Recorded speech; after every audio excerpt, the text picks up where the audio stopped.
8 থেকে 9 মিটার কাপড় লেগেছিল এই টোটাল ড্রেসটাতে আমার, আর সেই ড্রেসটাই তোমাদের সাথে আজকে শেয়ার করছি। সো হে হাই এভরিওয়ান, কেমন আছো সকলে? আশা করছি ভালো আছো।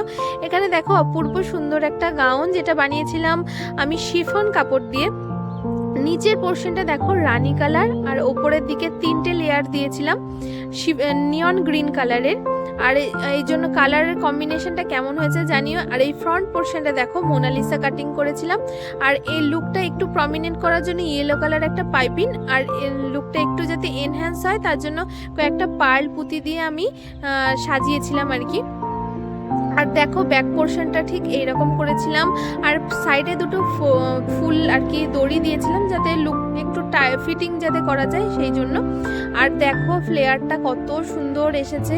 যদি গাউন বানানোর হয়, আমি সবসময় বলবো শিফন দিয়ে গাউন বানালে অবশ্যই খুব ভালো ফ্লেয়ারটা আসে, ভালো লাগে দেখতে। আর তোমাদের যদি আমার এই কাজটা ভালো লেগে থাকে অবশ্যই আমাকে কমেন্টে জানিও।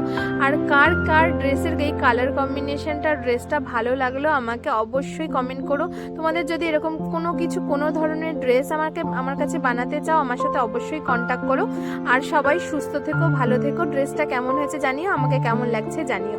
So tata, by.